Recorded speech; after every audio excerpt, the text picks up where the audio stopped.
My name is Lance Jones and I am 31 years old. I live on the beautiful island of Barbados. About 4 years after being deported from the United States of America for overstaying my visa, I realized I had been placed under a powerful black magic or Masonic spell. Well, the important question is what makes my claim so unique from others. The most important point would be the millions of tourists that visit this island every year and the entire population of Barbados that have witnessed this rare phenomenon, a walking voodoo puppet. This is a great injustice designed with nothing more than murderous intent, created to humiliate and shame another individual.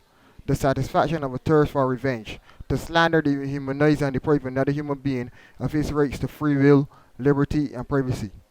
The total willingness of a nation and its government to deceive a person of what was going on around them, even though they knew such actions will result in extreme paranoia, which will result in the loss of life. This declaration of war imposed upon me and my true supporters who are trying to keep me alive from this Masonic voodoo spell has placed my life in extreme danger.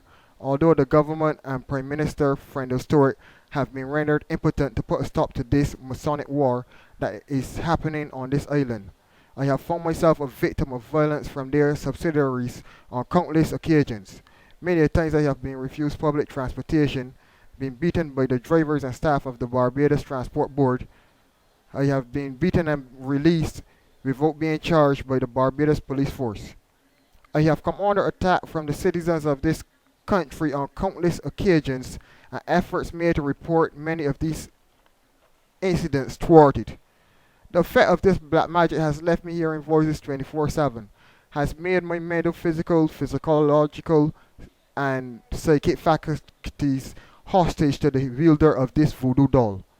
This demonic action and intent to enslave another, manipulate and destroy another person's credibility in front of a world audience must be stopped and addressed for what it is, a great evil and act of sorcery in a civilized world. The constant implication and manipulation and surveillance of my thoughts, the ability of this voodoo to take complete control of the way I think, behave, walk, talk, and to morphize my facial features. Sometimes when walking down the streets, I find myself walking in a feminine manner or behaving like an animal.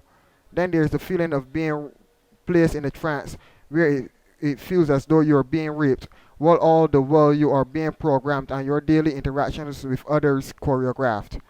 Needless to say, s- a person seen in such a state has left me unable to socialize and integrate into society in a safe and progressive manner. The strength and ability of this spell to tap into my thoughts have caused others to act in a malicious and vindictive manner around me. Since for me to stay alive, I have been involuntarily linked in a physical, emotional, and psychic web to the population of Barbados. It is amazing what is going on in this island on and the lack of technological publicity given to such a rare event.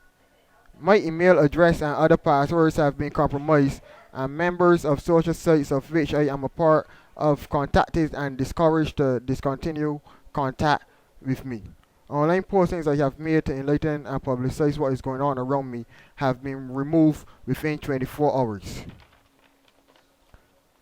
Finding regular work has been extremely difficult, but thanks to the skills and trade I learned in America, I have been able to survive after returning. Needless to say, I am in an extremely dangerous and exploitative situation, stuck in the darkness after 4 years of what is going on around me.